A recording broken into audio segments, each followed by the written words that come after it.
À l'époque, tu vois, à l'ancienne, il fallait mettre les mains dans le code, faire du HTML et du CSS, mon cher Wesley.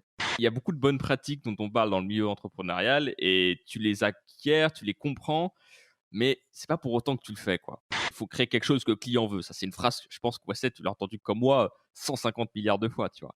Globalement, l'idée qu'on embauche notre produit pour faire un travail. Plus intéressant de penser à ce travail comme une tâche universelle de l'humanité. Au final, si tu creuses vraiment l'idée, le travail initial que l'humain a besoin de faire reste exactement le même. Chaque lundi, Systemator vous délivre des retours d'expérience, de l'inspiration, des outils et des conseils pratiques pour aider les créatifs à développer leur art, leur productivité et leurs revenus. Vous venez d'activer le Systemator. Installez-vous confortablement dans votre nouvelle vie de créatif. Bienvenue dans Systemator, le podcast qui vous donne des bonnes habitudes pour concevoir votre produit. C'est Seb de 112ventes.fr et Wesley de wesleyjoachim.com. Salut Wes. Salut Seb, salut à tous. Alors, aujourd'hui, on va vous parler d'un e-book de Ethan Sash, qui est un product manager. Donc, en gros, c'est quelqu'un qui va gérer, manager les équipes qui vont travailler autour du produit des entreprises. Alors, lui, c'est quelqu'un qui est plus spécialisé, on va dire, dans le monde des startups et notamment des SaaS. Donc, les SaaS, c'est Software as a Service. Donc, en gros, voilà, tous les petits outils que vous allez utiliser, les petits softwares que vous allez utiliser en ligne, c'est comment on pourrait dire ça, ouais? C'est une sorte de logiciel, ouais, mais que tu utilises sur navigateur, quoi. Un plugin, une extension, je crois que c'est ça le mot.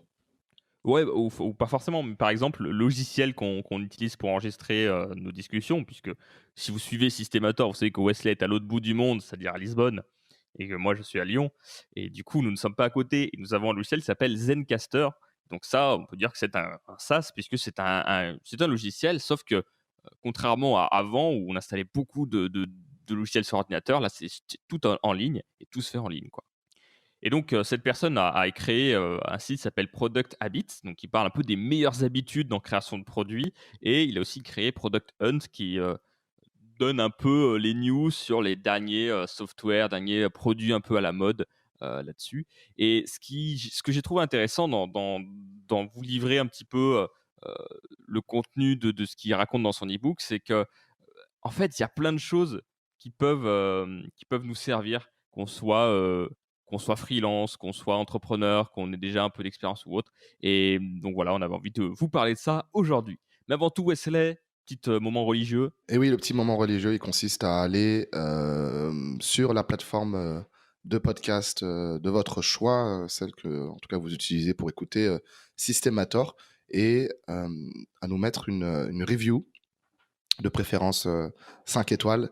En tout cas, avoir un feedback pour nous concernant, le contenu qu'on vous propose, en quoi ça vous aide et voilà, ça nous permet, nous, premièrement, de savoir où on en est et comment on peut améliorer le contenu et si vous kiffez ce qu'on fait, c'est un indicateur, très tangible qui nous permet de continuer à monter en puissance et à faire connaître le podcast. Parlez-en aussi autour de vous et vous pouvez, bien entendu nous retrouver sur systemator.tech pour interagir avec nous. Exactement, sur notre Slack et qu'on a lancé la semaine dernière. Donc voilà, n'hésitez pas, c'est parti.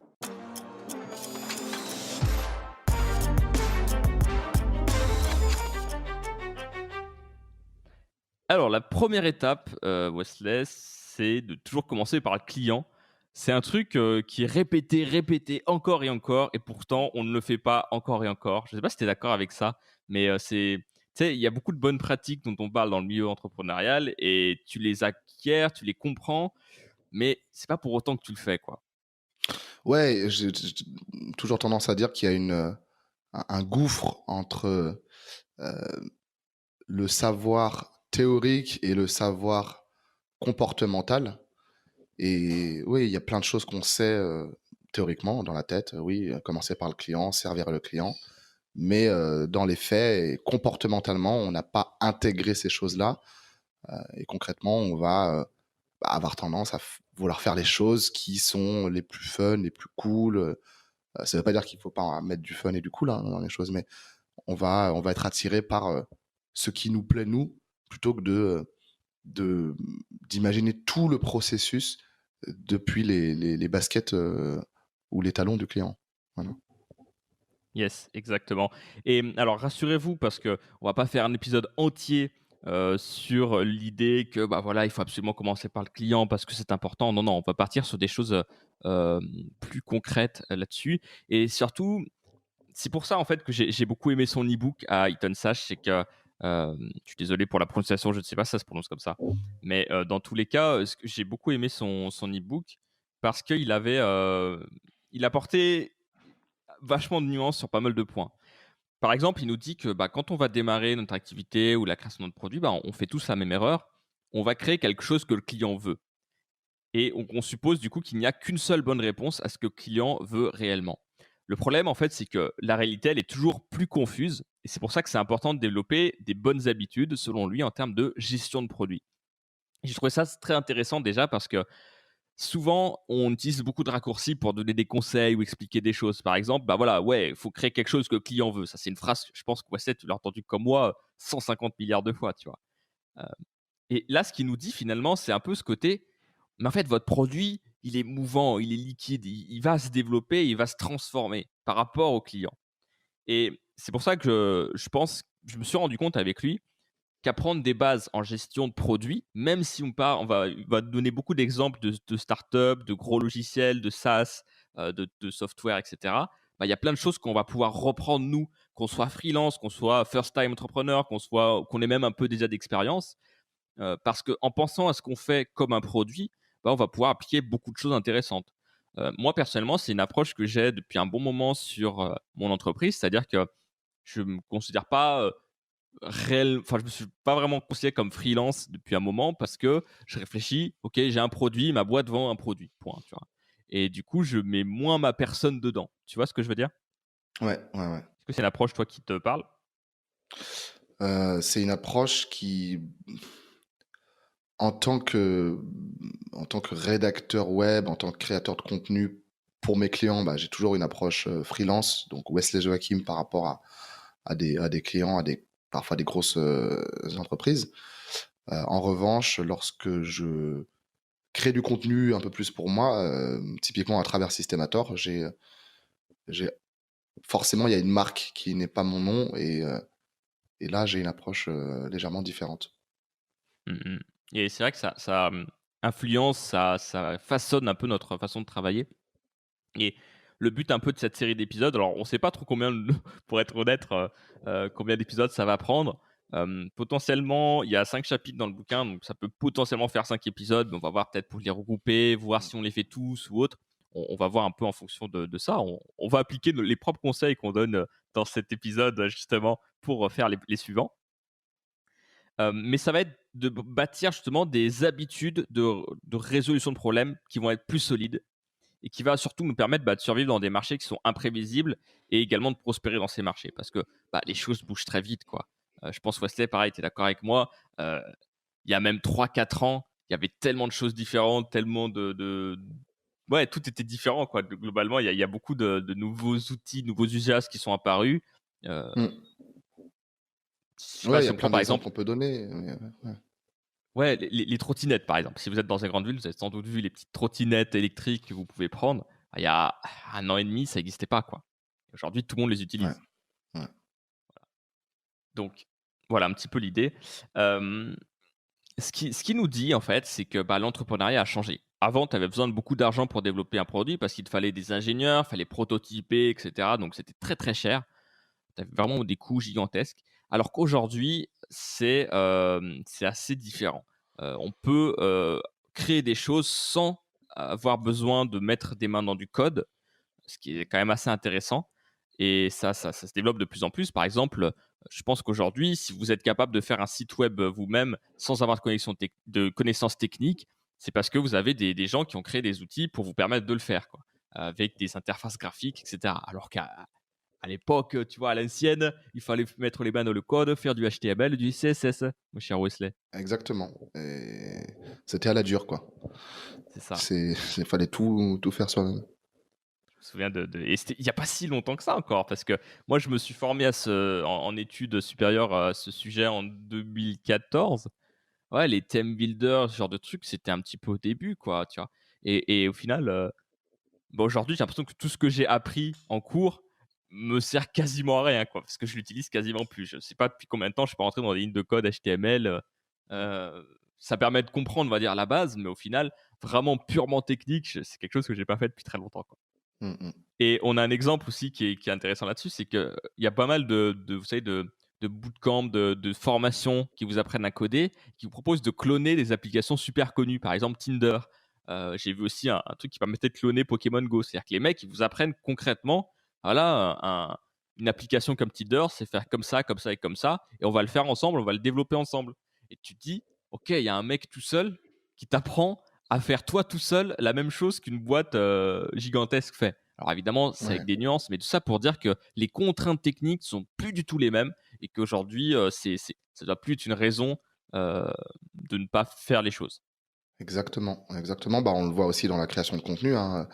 YouTube, finalement, c'est relativement récent, ça dépend comment on se positionne, mais je sais pas, Seb, en 2012, YouTube, c'était encore, très timide par rapport à aujourd'hui, quoi. Cette fois, c'était beaucoup moins démocratisé, évidemment.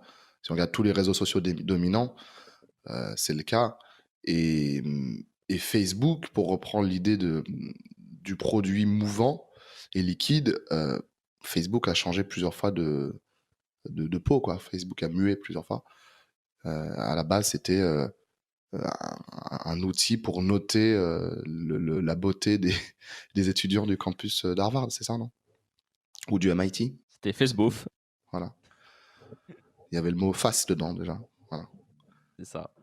Et après ça s'est démocratisé, et ils ont dû pivoter en fait pour que ce soit démocratisable à plus grande échelle parce que, bah, c'était plus vraiment possible de le faire et puis il y avait plus vraiment d'intérêt. Ils se sont dit: «Bah, finalement, ça va devenir un petit peu le nouveau, je sais pas, le portail, qui ouais, qui porte un petit peu la page personnelle de tout le monde en fait sur terre finalement». Une page Facebook, aujourd'hui c'est un peu ça quoi. On a tous une adresse email au moins et on a quasiment tous une page Facebook, c'est un peu la base quoi. Ouais, c'est clairement ça, hein, c'est clairement ça et c'est vrai que, bah, vous avez des sites qui permettent de remonter le temps sur internet et c'est génial. Je sais pas si tu as déjà utilisé ça, Wesley, mais c'est vraiment incroyable, quoi. Heu, tu peux mettre l'année que tu veux et tu peux aller voir un peu les interfaces des différents sites, connus ou moins connus. Ouais, je vois l'idée, ouais. Ouais, ouais, ouais, ouais. Mais c'est vrai que tu vois Facebook, ça fait peur quand tu vois les anciennes et ce qui est marrant, c'est qu'on s'en rend pas compte en fait. C'est-à-dire que quand on l'a découvert, on trouvait ça cool, on a trou enfin l'interface, elle a toujours été au goût du jour, mais quand on revient, bah, en 2008, moi j'ai eu Facebook en 2008, j'ose même pas regarder quoi. Ah, c'était horrible et dans l'e-book, justement, un peu plus tard, il te montre une interface de Netflix, mais genre il y a plus de 10 ans, mais c'était horrible, quoi, ça ressemblait à rien, enfin, ça n'avait aucun sens, quoi et tu vois Netflix aujourd'hui, tu fais: «Mais attends, c'est pas possible, c'est pas le même site web, quoi», tu vois? Ça n'a rien à voir, quoi et en fait, si, donc c'est assez intéressant. Donc aujourd'hui, en fait, ce que Eaton Slash veut nous dire, c'est que, bah, exécuter rapidement, c'est vraiment une clé qui est vraiment super importante, contrairement à avant. Avant, il fallait, réfléchir à son projet encore et encore, alors qu'aujourd'hui, bah, c'est l'inverse. Le coût de réfléchir trop longtemps, il est gigantesque. Il vaut mieux, justement, réduire ses frais généraux, expédier rapidement notre produit et l'itérer, l'améliorer tout le temps, tout le temps, tout le temps et pour ce faire, il nous dit que, bah, il faut commencer avec le client et ce qui est important selon lui, c'est que, ben, nous, on n'est pas notre client et on a souvent tendance à faire les choses, entre guillemets, selon notre vision à nous. On a une vision bien précise de ce qu'il faudrait faire, de ce que le client voudrait et elle est souvent biaisée, elle ne fonctionne pas et on se rend compte souvent que, bah, c'est une erreur et c'est une erreur sur laquelle on est presque tous passés, je pense. Hem, Cindy Alvarez, qui est auteur du livre Lean Customer Development, la version hardcore, je ne sais pas exactement ce que ça veut dire, je pense qu'elle doit être assez cash dans ce qu'elle dit, tu vois. Elle dit: «Le développement de clients commence par un changement de mentalité. Au lieu de supposer que vos idées et vos intuitions sont correctes et de vous lancer dans le développement du produit, cherchez activement à creuser des trous dans vos idées, à vous prouver que vous pouvez vous tromper et à valider vos hypothèses». Et ça pareil, c'est hyper contre-intuitif Wesley parce que, bah, nous, on a souvent, envie de tu vois, de se dire, «Ouais, j'ai raison, mon produit va se vendre, j'y crois, allez, c'est parti», tu vois? Elle dit l'inverse, quoi. Si tu veux que ça fonctionne, au contraire, il faut que tu te prouves que tu as tort, quoi. Il faut construire cette habitude d'essayer de te prouver que tu as tort. Ouais, ouais, en faisant ça, j'imagine qu'on bah, on fait le plus dur tout de suite. On met notre produit ou concept ou service à rude épreuve et on regarde si, bah, il est capable de survivre à ces vents et marées. On regarde si, et même avant ça, j'ai envie de dire, ouais, poser des questions à l'audience. Comme disait Seth Godin, l'idée, c'est de créer des produits pour nos clients, plutôt que l'inverse. Plutôt que de trouver des clients pour un produit qui existe, qu'on a déjà créé, qui existe déjà, et bah, qui trouvera peut-être jamais preneur parce qu'on l'a fait euh, dans sa chambre, coupé du monde pendant 4 ans. Et puis quand on sort de chez soi, on se rend compte qu'il y a des soucoupes volantes, quoi. Voilà. Exactement. Mais après, il y a un truc quand même pour nuancer, mais j'imagine que le livre présent y répond. Mais c'était Steve Jobs qui disait que si on demande aux prospects, aux clients ce qu'ils veulent, ils sont incapables de dire exactement.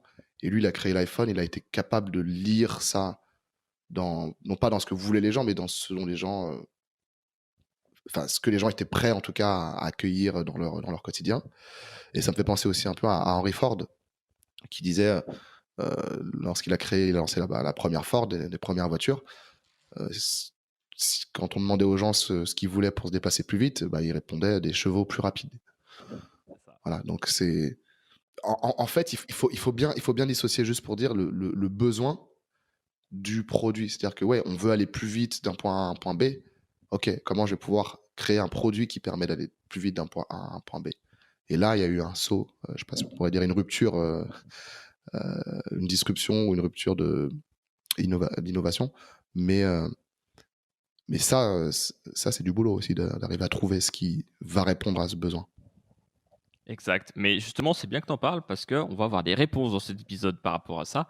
Parce que, effectivement, si vous demandez au client ce qu'il veut, il vous dira pas, il va vous dire un truc tout pourri. Enfin, clairement, construire des chevaux plus rapides, c'est compliqué, à moins que tu les dopes. Et au contraire, je pense que tout le monde est d'accord aujourd'hui pour dire, ouais, une voiture, c'est quand même mieux qu'un cheval, je pense.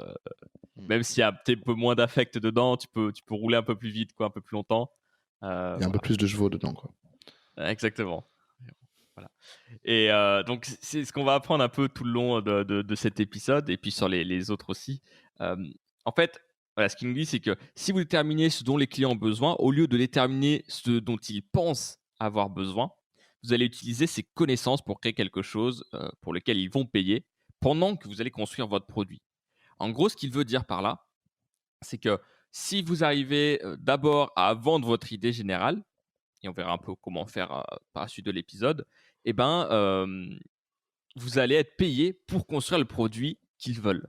Et c'est ça qui est assez intéressant. Et souvent, c'est quelque chose qui est hyper contre-intuitif. Moi, on m'en a beaucoup parlé lorsque je m'étais lancé dans l'entrepreneuriat de, tu sais, un peu le mythe, enfin, l'histoire de Dropbox qui a en gros mis une page web. Ils ont fait, bah voilà, euh, on va créer Dropbox, il est prêt, voilà, achetez-le. Les gens l'ont acheté et en fait, ils n'étaient pas du tout prêts, quoi. C'était juste pour voir s'il y avait de l'intérêt. Et une fois qu'ils avaient eu la demande, ils sont allés voir des investisseurs, ils ont fait bah voilà le nombre de gens qui veulent Dropbox, maintenant il faut qu'on le crée. Ouais, Et ouais, énorme. le problème, c'est que ça c'est rentré un peu dans le mythe de l'entrepreneuriat un petit peu là-dedans. Et du coup, il y a un peu ce côté ah ouais, mais attends, euh, moi j'ai pas envie de vendre des produits que j'ai jamais créés en fait, tu vois, genre ça me paraît bizarre. En Ouais, fait, ouais. euh, ce qu'il veut dire ici, c'est si jamais, tu crées un produit tout seul dans ton coin, tu vas y passer du temps et ensuite, dans tous les cas, il faudra aller le vendre. Alors que là, si tu le crées en même temps, que tu le vends, et ben, tu vas être capable d'avoir vraiment les informations que vont te donner tes clients tout de suite et tu vas faire un meilleur produit pour eux. Et au final, ce sera même mieux pour tes clients. Pourquoi? Parce qu'ils vont avoir quelque chose de presque personnalisé pour eux. C'est-à-dire que tu vas vraiment faire, bah, un produit sur mesure pour eux à la base. Puis après, tu le dupliqueras pour d'autres personnes. Grave.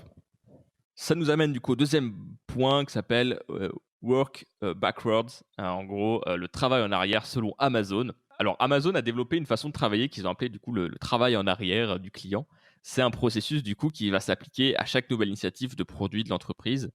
En gros, le chef de produit, il va commencer par rédiger un communiqué de presse interne, ce qui va être destiné du coup aux revendeurs Amazon ou aux utilisateurs internes d'un outil ou d'une technologie d'Amazon.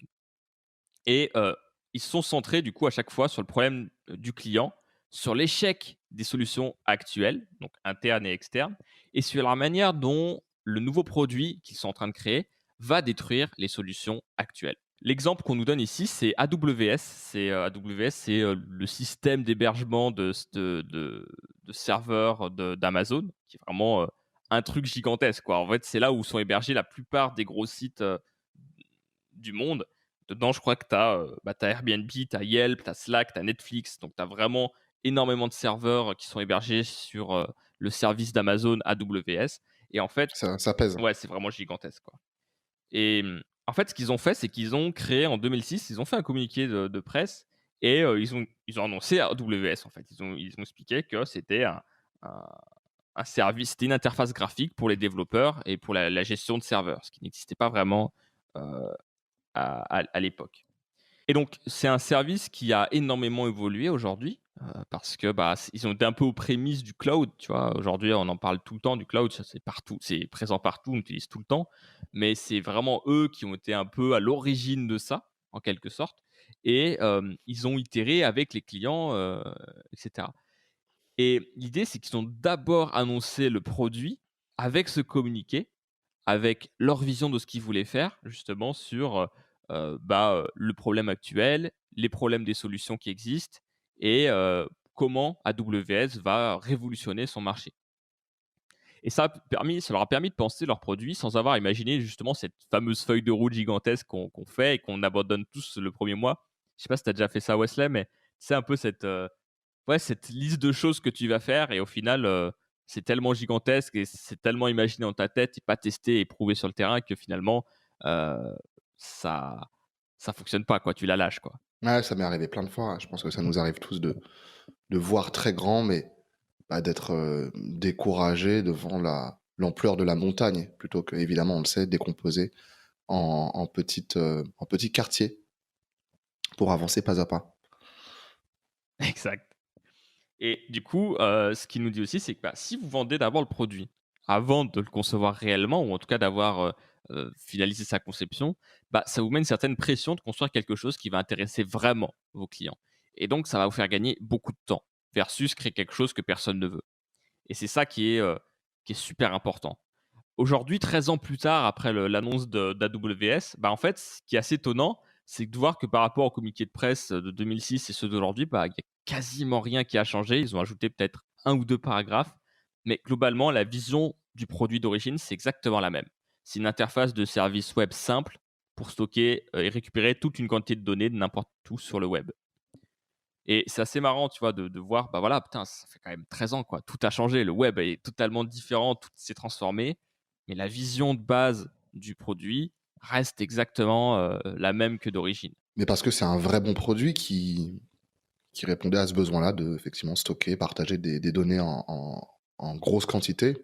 Effectivement, pour remettre un peu dans le contexte, ce qui a été intéressant avec AWS, c'est qu'ils ont cette vision que ouais, le web, la gestion de serveurs, tout ça, c'était vraiment un truc très compliqué. Il fallait vraiment s'y connaître. Tu devais rentrer, tu sais, dans des lignes de code, dans des choses très compliquées. Vraiment, si tu connaissais pas un peu le jargon, le langage, quoi, pour faire ça, tu pouvais pas le faire. Et leur produit AWS a justement été pensé comme ça. Comment est-ce qu'on fait une interface qui permet de rendre ça accessible pour des humains? Un peu comme finalement l'a fait Steve Jobs avec le Mac, en quelque sorte. Il a rendu l'ordinateur personnel, intuitif, avec des icônes, et il a dit, voilà, heu, c'est pas à nous de nous adapter au langage de l'ordinateur, c'est à l'ordinateur de s'adapter à notre langage, quoi. Du coup, ça peut être une idée qui peut être intéressante pour vous motiver, c'est-à-dire que, de lancer votre produit finalement sur la base d'un simple communiqué de presse ou d'un article de blog. Ça vous permet justement de vous concentrer un peu de manière intime sur votre client parce que, du coup, vous allez l'utiliser comme témoin pour vous assurer que vous êtes sur la bonne voie. Et c'est difficile en vrai de faire ça et de bien comprendre l'idée, mais en se forçant un peu à le faire, on se force à être aussi sur la bonne voie. On se force à entendre des choses qui vont être peut-être difficiles, mais ça va nous permettre vraiment de gagner des années, d'avancer beaucoup plus vite et de pas être dans le flou. Et je pense que c'est quelque chose qui est super important. Ça permet réellement de créer son produit avec le client, et évidemment pour le client, mais de vraiment le faire ensemble, comme si le client était dans la cellule R&D, recherche et développement, constamment avec nous et que euh, si, voilà, si le prototype s'éloigne trop de ce que le client veut réellement, ou en tout cas de ce dont il aura besoin, il est là pour nous dire non, non, non, là vous partez trop dans cette direction, moi je veux rester dans l'axe dont on avait parlé au début. Exactement. Et c'est ça qui est important, c'est que ça, du coup, il va nous aider dans cette direction.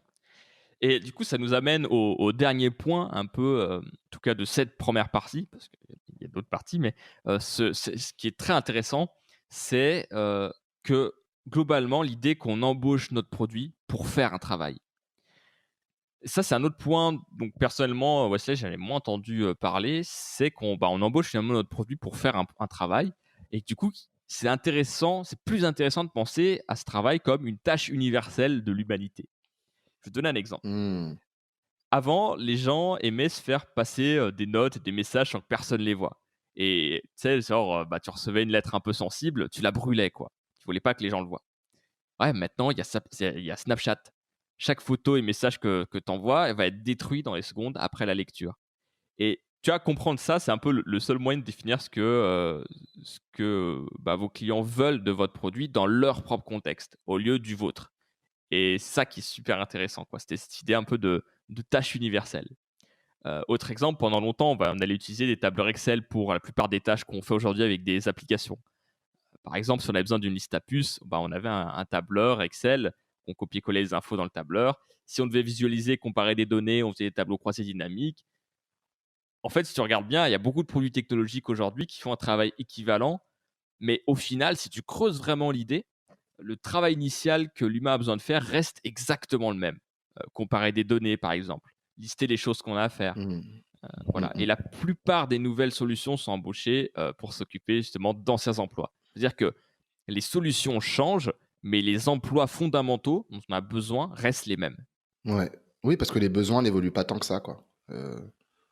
Les réseaux sociaux répondent, entre autres, ou principalement, ça dépend, à notre besoin d'être, nous sentir connectés aux autres, d'être validés socialement. Et on peut revenir évidemment à l'exemple de Ford avec les chevaux qui allaient plus vite, qui se sont transformés en voitures. Voilà, ça répondait à ce besoin-là, le besoin de se déplacer plus vite finalement, donc économiser du temps au niveau des déplacements et l'emploi. C'est un véhicule qui nous emmène d'un point A à un point B plus rapidement. Et la solution, c'est devenu la voiture. Exactement, ça me fait penser que, par exemple, moi, quand je coach des gens, je me rends compte que souvent, quand je les ai en première consultation ou qu'on parle un peu de leur site web, par exemple, ils se posent surtout la question: «Est-ce que je dois changer le texte, de tel bouton? Parce que j'ai l'impression que c'est ça qui fait que ça marche pas, quoi». Alors que quand tu dézoomes et que tu y penses avec un peu de recul, en fait, c'est vraiment stupide comme idée parce que non, en fait, c'est beaucoup plus complexe finalement. Il y a plein d'autres choses qu'on peut analyser. Et c'est pas juste le texte d'un bouton qui fait que tout va changer du jour au lendemain. Mais le problème, c'est que Exactement. ça paraît absurde vu de l'extérieur, mais quand on est dedans, bah, c'est assez terrible parce que on se rend pas compte en fait qu'on fait ça. Tu vois. Et même moi qui accompagne des gens qui voient ce cas-là tout le temps, tous les jours, euh, j'ai tendance des fois à le faire moi-même. Ouais, le cordonnier est toujours le plus mal chaussé, hein, Exactement. D'où ouais, ça veut l'importance dire ce que aussi ça veut dire. d'être accompagné, d'avoir des gens aussi qui vous donnent des retours et notamment d'être accompagné de vos clients qui, eux, vont vous dire ce qu'ils ont pensé réellement parce que c'est eux le plus important. Du coup, quand vous allez concevoir votre produit, vous ne devez du coup pas réfléchir à la façon dont votre client va utiliser ce produit-là, mais surtout de vous obséder sur le travail que votre client a besoin de gérer. Qu'est-ce qu'il a besoin de faire? En fait, que votre produit soit une révolution ou qu'il finisse à la poubelle, le travail initial, lui, va rester à faire. C'est-à-dire que même si vous réussissez ou vous échouez dans votre projet, bah ouais, au final, ça sera toujours le même résultat. Il y aura toujours cette chose qu'il y aura besoin de faire. Si vous avez créé un logiciel qui permet de comparer différentes données, si ça marche pas, le client aura toujours besoin de comparer ces données en fait. Il trouvera du coup une autre solution Ouais, ouais, par rapport à ça. ouais, ouais. Non, mais 100% d'accord. On peut donner l'exemple aussi tu sais, des coachs sportifs par exemple. Euh, Mm. tu as un besoin qui est de faire du sport, mais tu n'arrives pas forcément à le faire toi-même. Donc, tu peux faire appel à un coach sportif. Mais tu peux aussi faire appel à une application qui va faire un peu office de coach sportif. Au final, la problématique, c'est je dois faire du sport, mais j'ai besoin d'être guidé, tu vois. Euh, Ouais, c'est vrai. et c'est la même chose, c'est juste que bah, l'application, c'est un moyen un peu moderne de répondre au sujet. Tu as toujours des gens qui vont faire appel à des coachs sportifs, je pense que ça changera jamais, mais tu as des nouveaux usages pour des besoins qui, eux, sont là depuis fort longtemps. Exactement. Un truc aussi, c'est que quand vous concevez du coup bah, des présentations ou des pages de vente avec des phrases comme ça serait pas cool si ta ta ta ta ou que pensez-vous de ta ta ta ta, en fait, le problème, c'est qu'on est dans la spéculation. Réfléchir avec le cadre des tâches à accomplir, c'est un moyen qui va vous permettre de développer un produit sur des principes de base et donc toujours, encore une fois, centré autour du client. Ça va également simplifier beaucoup votre marketing. C'est-à-dire que vous pouvez tout résumer à une formule de base pour ces tâches à accomplir, qui pourrait être lorsque je veux afin que je puisse. Tu vois un peu l'idée. Par exemple, il y a une application, enfin un SaaS qui s'appelle Intercom, qui est spécialisé dans l'idée de comment faire en sorte de rendre la communication avec les clients plus simple et plus personnelle. Euh, un des produits, ça serait par exemple, lorsque je parle à des clients, je souhaite entamer des conversations avec les bons clients au bon moment afin d'obtenir un retour d'information de qualité. Tu vois, et à chaque fois, ils ont toujours fonctionné comme ça. Intercom, en fait, c'est vraiment c'est une grosse machine, hein. Ils ont plein de petites applications pour différentes tâches. Par exemple, ils vont avoir des applications pour acquérir des nouveaux clients, les engager, avoir des commentaires clients, faire de l'assistance de clients. Donc, tu vois, ils ont vraiment beaucoup de petits outils. Et en fait, bah, ils ont tout centralisé là-dessus et ils ont créé vraiment une habitude, un rituel presque de création de produits. Et tout commence par cette phrase-là, cette phrase à trous, avec OK, oublie le produit, oublie à quoi il va ressembler, les boutons, comment ils vont être, et comment le client va l'utiliser. D'abord, pense à cette question, quelle est un peu cette tâche universelle, ce cadre de tâches, de travail à faire dont le client a besoin. Ça va vous permettre d'avoir un socle qui va également vous aider dans, dans le marketing en fait, de votre produit. C'est ça aussi qui est assez intéressant. Chaque du coup, produit d'Intercom est construit avec cette même réflexion et même plus loin, en fait, si tu dézoomes encore plus, les produits de la société, ils vont tous résoudre une sorte de sous-travail qui va faire partie d'un plus grand. Et ce plus grand, bah, sur la page d'accueil, on va voir quelque chose comme Intercom rend la communication avec vos clients plus simple et personnelle pour tout le monde. Et du coup, après, tu as plein de pages de produits qui va envoyer à chaque fois sur une fonctionnalité précise et qui décrit littéralement bah, le travail que va effectuer cette partie pour toi. Hmm. Voilà, Wesley, un peu les différents points que vous voulez aborder aujourd'hui. Donc, pour résumer un petit peu, bah, l'idée de toujours commencer par le client, de lui vendre et de développer en même temps qu'on lui vend le produit, qu'on lui a vendu le produit. Ça permet d'avoir ses retours directs. Ça permet aussi de le privilégier parce qu'au final, on conçoit notre solution pour lui, sur mesure. Et ça nous permet après de le décliner. Ça, c'est ce qu'on va appeler un peu aussi le travail en arrière du client. Donc, voilà, tu lui vends, le client est en avant, tu lui as vendu le produit. Maintenant, tu te mets une certaine pression pour le créer, pour le concevoir en fonction de ses attentes. Et c'est lui qui va être un petit peu ta boussole, quoi, qui va te guider là-dessus. Et enfin, vraiment réfléchir à son produit sur, OK, votre produit va être un peu, c'est comme si c'était une personne et qu'elle allait être embauchée pour faire un travail. Quel est ce travail? Quelles sont ces tâches universelles que vous allez devoir résoudre avec ce produit-là? La troisième partie, effectivement, on l'entend beaucoup moins. Et j'adore cette idée d'assigner une tâche à un produit. Enfin, c'est même plutôt l'inverse. Le produit répond à un besoin et l'imaginer comme un missionnaire ou comme une armée de soldats, selon le type de produit. Et ça permet de ne pas perdre du temps dans les détails de est-ce que le bouton sera rose, carré, voilà. Et de vraiment penser en termes de OK, concrètement, ça permet de. En quoi ça aide mon client, quoi. Et après, l'interface et toute la mécanique du produit vont découler justement de cette question qu'on se pose et qu'on doit toujours garder au premier plan, finalement. Exactement. Je vous propose de passer dans l'activator, notre nouvelle section.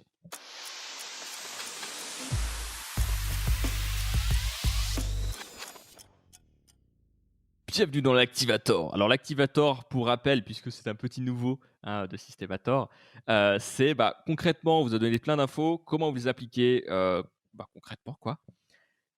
Donc, première étape, ça va être de créer votre document de travail en arrière. En gros, vous allez décrire le problème que vous allez essayer de résoudre et comment votre produit va le faire d'une manière unique.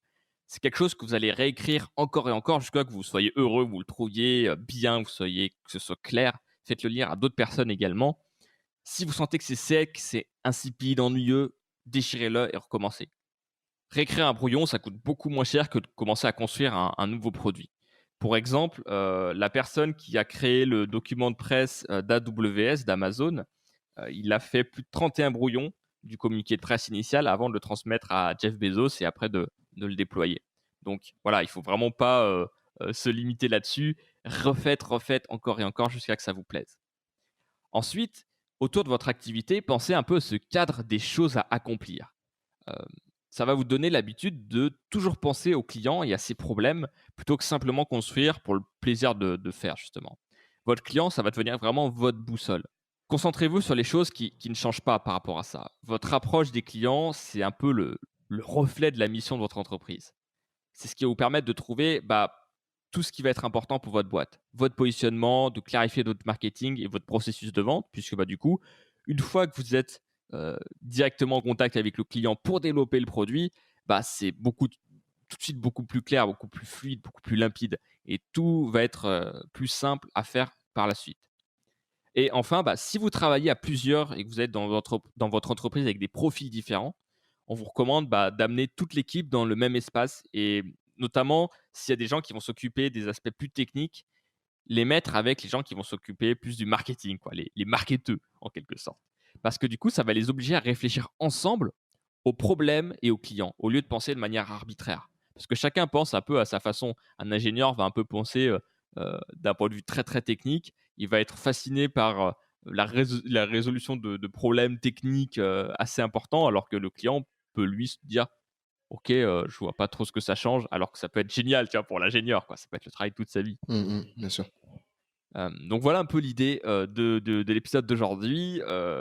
Voilà, si ça vous a plu, on pense qu'on va faire les autres chapitres par la suite. Donc voilà, si, ça sera dans les semaines à venir. En attendant Wesley, qu'est-ce que les gens peuvent faire si, s'ils ont apprécié cet épisode? Eh bien, nous le faire savoir, tout simplement, nous le faire savoir, et nous aider à créer un meilleur produit justement en nous laissant un avis, un commentaire, depuis, Apple Podcast, depuis Stitcher. Je sais pas si on peut le faire partout, hein, mais vraiment nous faire un retour et nous mettre, ces quelques étoiles qui nous permettent de briller, dans la voûte céleste des podcasts. Exactement. Ouais, on peut le faire Pour sur l'instant, on ne Apple, voit pas trop, mais exactement. On peut le faire sur Apple Podcast et sur Stitcher. Mais sinon, parlez-en autour de vous. Souvent, la meilleure façon, dont un podcast est découvert, c'est: «Ah, tu connais pas les podcasts?» et du coup, tu vois, dans mon train, on en parle d'un. Donc si vous connaissez des gens qui peuvent être intéressés par ce dont on parle dans Systémator, allez-y, ça ne peut que les aider et ça nous rend énormément service, même plus que les étoiles finalement. Donc voilà, ça serait chouette. le bon vieux bouche à oreille, voilà, Exactement, c'est finalement, tu vois, un job intemporel, quoi, tu vois? Ça fait partie c'est ça. finalement, on a un peu lancé nous Systémator sur ce principe-là, en fait. On a d'abord lancé, nos 3 épisodes, on les a fait, comme ça, puis après on a vraiment affiné en fonction des retours des gens et de l'audience qu'on a commencé à construire et c'est ce qu'on vous expliquait Exactement. il y a quelques épisodes sur un peu ce repositionnement, quoi. Sur ce, nous allons passer au truc de la semaine.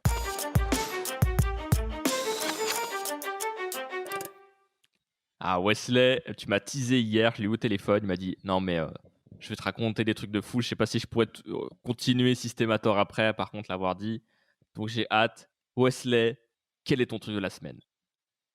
Mon truc de la semaine, c'est un site qui s'appelle myheritage.fr qui permet de, bah, trouver ses origines ethniques, connaître son ADN, connaître aussi ses liens de parenté, son arbre généalogique. C'est un cadeau qu'on m'a offert pour mes 30 ans, en juillet dernier, 2019 et voilà, le temps de faire le test, de l'envoyer à Houston, dans le Texas Roston? et que ce soit analysé en laboratoire, ça prend bien, ouais, quasiment 2 mois, ça a pris 6 semaines et concrètement, eh bien, je suis 59,5 européen pour les résultats. 39,5% africains et 1% asiatiques, peuple sud-asiatique, donc plutôt Inde. Voilà.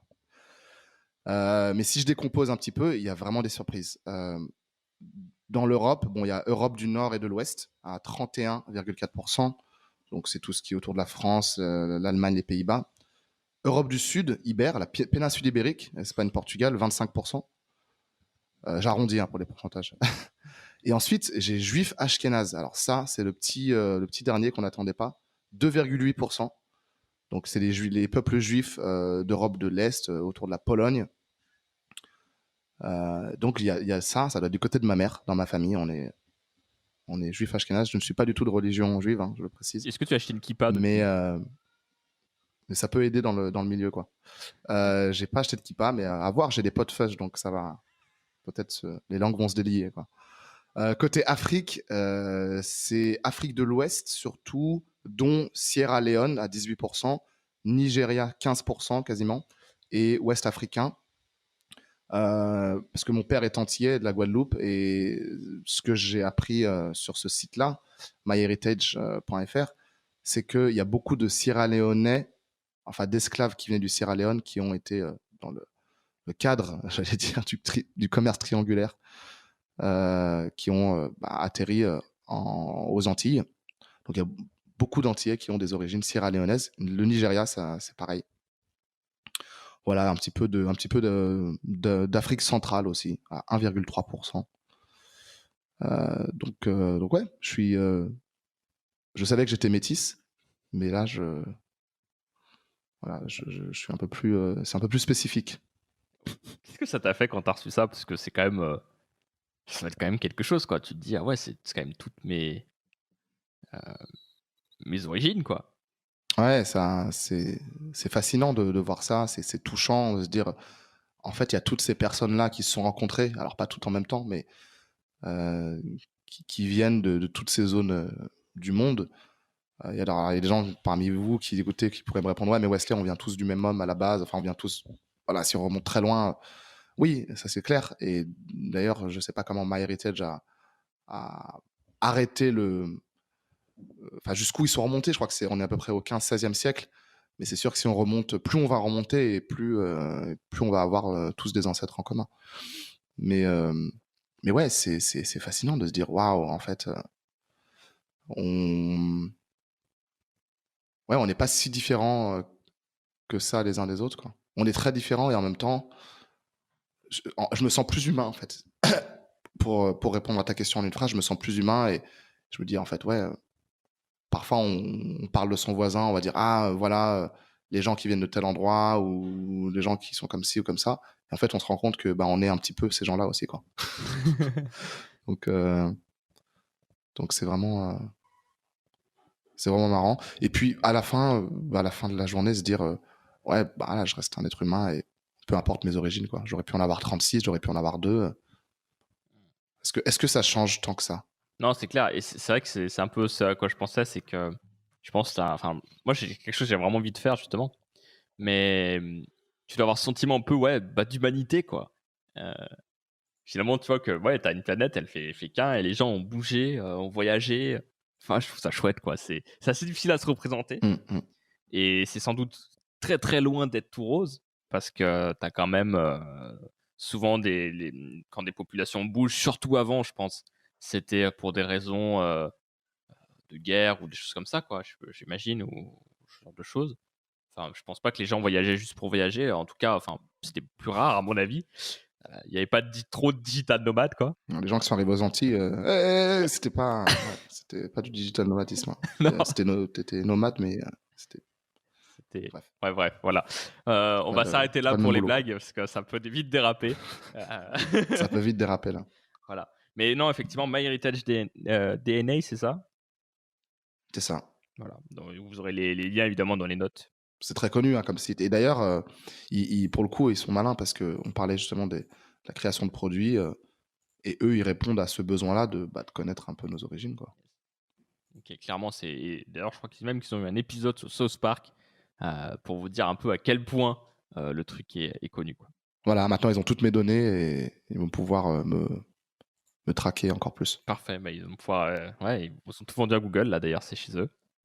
Tu Eh oui, une petite eh clé oui, USB, Wesley Joachim, mais c'est eh sûr, oui, hein, ça fait peur, mais bon. c'est stocké avec toutes les autres. Voilà. Mais les gars, j'ai du juif en moi, donc quand même, faites-moi des faveurs. Du coup, tu Là, couperas au j'avoue, montage coupé, coupé. Oh là là, il est ou sérieux. pas. Allez, Seb, quel est ton truc de la semaine? Alors moi, écoute, j'ai acheté une nouvelle chaise de bureau. Alors, j'ai changé de bureau, si tu veux. Maintenant, j'ai un bureau vraiment, vraiment trop classe, tu vois, super grand. Genre, même quand je l'ai reçu, je me suis fait, ah, en fait, je pensais pas que ce serait si grand, tu vois. En fait, c'est presque, ça prend tout mon salon. C'est presque plus grand que ma table à manger. Mais c'est pas grave, tu vois. Moi, j'ai mes 40 écrans sur mon ordi et tout. Et je me suis dit, bon, il me faut une petite chaise un peu digne de ce nom quand même pour aller avec, tu vois. Et, du coup, j'ai cherché un peu sur le bon coin parce que j'avais entendu une histoire qu'un mec avait trouvé, tu sais, des chaises euh, Iron Miller ou je sais pas quoi, enfin vraiment un truc, les Rolls-Royce des chaises, tu vois, à un bon prix sur le bon coin. Et je me suis dit, peut-être que je peux trouver des chaises cool sur le bon coin, tu vois. Je l'ai trouvé une et je me fais, ah ouais, elle a l'air cool et tout. Je regarde la marque, c'est des chaises qui coûtaient quand même 300-400 balles à l'origine et là, elle était à 80 €. Je fais, ah, c'est trop bien. Donc j'envoie un message au mec et tout, tu sais, elle commençait sur le bon coin, tu discutes et tout, bon le mec tu sens qu'il a pas trop envie de faire d'efforts, tu vois, il veut vraiment du cash quoi, il a vraiment insisté sur l'idée d'avoir du cash, tu vois? Alors que voilà, bref, voilà. Du coup, il me donne rendez-vous, le samedi dernier, je crois que c'était, ouais, samedi dernier, matin, il pleuvait, je me souviens bien de ce jour, hein, et le mec insiste plusieurs fois pour me dire: «Bon, est-ce que vous me confirmez que vous venez bien samedi matin et tout?» Il m'a envoyé 4 messages quand même. Je fais: «Ouais, ouais, je viens, je viens». J'y vais, mec, plus de news. Le mec a disparu. Heu, j'ai attendu 30 minutes devant sa porte, sans connaître son nom, sans avoir son numéro de téléphone, rien du tout. Et j'ai attendu là comme ça devant la porte comme un gogol quoi. Et du coup j'ai trop ragé. J'ai cherché une autre chaise sur le bon coin. J'en ai trouvé une bien à 20 balles qui était soi-disant neuve. Je commence à parler avec le mec. Il me dit qu'elle est vendue alors que sur son annonce il y a marqué si l'annonce est sur le bon coin ça veut dire qu'elle n'est pas vendue, tu vois. Donc ce n'est pas la peine de poser la question. J'ai quand même posé la question et le mec m'a dit ah bah non elle est Et vendue. t'avais raison de poser la question. Non, mais mec, hallucine. Et du coup, il me fait: «Mais j'en ai une autre et tout. Bon, elle est un peu poussiéreuse et tout, mais elle est bien». Et le mec, je fais: «Est-ce que vous pouvez m'envoyer une photo?» Le mec, il me dit: «Non». Et je fais: «Mais mec, comment ça?» Et il me fait: «De toute façon, si vous l'avez pas, si elle voulait pas, d'autres personnes la voudront et tout, nanana». Tu sais, le mec, il commençait à m'agresser en mode négociation, tu vois? C'est un bon argument de vente, ça. Bah ouais, mais Mmh. non, parce que j'étais en mode: «Non, mais en fait, déjà, c'est pas à moi que tu vas la faire». C'était ironique. C'est ça, exactement. Enfin, voilà, tu vois? Je connais un peu le truc et surtout, enfin, exemple d'argument mal utilisé, mais je veux juste une photo de la chaise, quoi. Je vais l'acheter, c'est normal, je veux une photo. Le mec, il me dit non, quoi. Enfin, bref. Du coup, ça m'a trop saoulé. Je suis allé sur Amazon, j'ai cherché des chaises de gamer un peu kikou, tu vois. Et j'en ai trouvé une qui, franchement, était 10 fois moins chère que je pensais. Et donc, content et tout, je me suis dit, bon, bah, ça a l'air cool, elle a des bonnes reviews sur Amazon, bah, je la prends. Et donc, je la reçois jeudi. J'ai dû louper une conférence de presse d'un truc important auquel je voulais aller à cause de ça. Parce qu'évidemment, tu sais, heu, bah, Chronopost, quoi, ils te disent: «Ouais, vous serez livré entre 8 heures et 18 heures». En mode: «Merci les mecs». Heu, donc voilà. Et je reçois la chaise, donc je la monte et tout. Et là, mec, il manque des vis. Genre, il manque 3 vis et je peux pas visser le haut de la chaise. Et au-delà de ça, tu sais, du coup, je cherche sur Amazon et vu que c'est un peu une sous-marque, tu vois, genre un truc pas trop connu, bah, c'est compliqué, tu vois, je cherche un peu des vidéos sur internet et j'envoie une vite fait où le mec fait une sorte de time-lapse du montage, donc il filme en accéléré le montage de la chaise et je vois là, je fais une pause à un moment où il montre un peu comment il monte la haute partie haute du siège. Et sur la partie haute du siège, je vois qu'il y a des vis qui sont dessus, et en gros que tu avais juste à dévisser pour récupérer les vis et après tu le clipses au reste de la chaise, tu vois? Je sais pas si je suis très clair, mais bon, vous voyez un peu l'idée. Et, et moi, je regarde le haut de ma selle, je fais, mais moi, j'ai pas les trous, j'ai pas les vis, tu sais. Et je me suis trop énervé, j'étais au bout de ma vie, j'ai commencé à enlever des vis de la chaise pour les mettre à l'autre partie. Mais finalement, ça marchait pas. Je m'appuyais à peine sur la chaise, tout se cassait la gueule. Enfin, j'étais au bout de ma vie, tu vois. Au final, je suis allé à Bricorama, qui est à côté de chez moi, j'ai acheté des vis. et j'ai pu régler mon problème. Mais le plus épique, je pense, c'est au moment où j'ai dû faire des trous moi-même dans le tissu de la chaise. Alors, en gros, le process, c'était très simple. J'avais ouvert un peu la chaise. Tu sais, il y a une espèce de fermeture éclair un peu pourrie. D'ailleurs, tu l'ouvres 2-3 fois, tu la casses, je pense. Et en fait, je me suis rendu compte qu'il y avait une armature avec le trou des vis dedans, tu vois. C'est juste qu'ils n'avaient pas fait les trous dans le tissu. Du coup, bon, j'ai cherché avec le doigt, tu vois, essayer de trouver un peu les trous, tu vois, genre, j'ai un peu tâtonné. Et, et donc, je trouve les trous, et donc je prends mon tournevis et j'enfonce le tournevis jusqu'à faire un trou dans le tissu pour pouvoir faire passer la vis. Et j'ai littéralement violé la chaise avec le tournevis, c'était assez terrible. Et, et voilà, et au final, mais bon, au final, tout est bien qui finit bien. J'ai pu monter ma chaise, elle est mortelle. Je sais pas combien de jours elle va durer. Je vous dirai si un jour elle décède. Mais globalement, elle est plutôt pas mal. Donc je suis content, beaucoup plus content, même si Encore j'ai plus de dû la semaine. dépenser 4 euros en vis supplémentaires. Voilà un petit peu mon truc de la semaine. Un commentaire? C'était un parcours du combattant, je dis. Ah ouais, là, c'était assez terrible. J'en souviendrai de cette chaise, mais c'est quand même important d'être bien assis parce que quand vous faites des jours, des journées et des journées et des journées de boulot sur l'ordinateur, bah, c'est quand même, je pense que c'est quand même important, quoi. Tu vois, les petits coussins, pour les lombaires, pour le cou, les cervicales et tout ça, tu vois, dessus, enfin voilà, on Ouais. rigole pas, quoi. Puis ça me donne aussi l'impression d'être assis dans une Ferrari que je n'aurai jamais, tu vois? Parce que ça ressemble un peu les sièges. Non, parce que franchement, tu as des chaises, là, d'après ce que tu nous as raconté sur le web, tu t'attends à la Rolls-Royce des chaises, les mecs, c'est plutôt un cheval, il est claqué le cheval, quoi. Enfin, Ah non, mais là, c'est c'est des mules, quoi. exactement. C'était assez terrible, mais bon, voilà, tout est bien qui finit bien. Voilà, bah, on espère que cet épisode vous a plu. Wesley, un petit mot pour la fin? Merci de nous avoir écoutés, encore une fois. Merci pour votre soutien. Et ouais, c'est le début d'une série d'épisodes.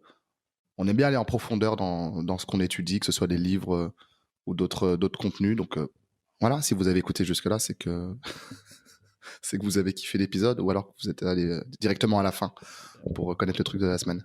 Et c'est cool aussi. Je sais pas s'il y a des gens qui font ça. Franchement, dites-le nous si vous faites ça, parce que ça peut être rigolo d'avoir cette stat, tu vois. Parce que comme ça, tu vois, on peut itérer le produit. Peut-être qu'on peut mettre le truc de la semaine au début. Et du coup, après, on dit, bon, allez, on passe vraiment à l'épisode. Et voilà. Tu vois. Au final, tous les gens qui sont intéressés que par nos vies, doit y en avoir peut-être 1%, va, va quitter l'épisode après 10 minutes et ils seront contents. Yes. À voir.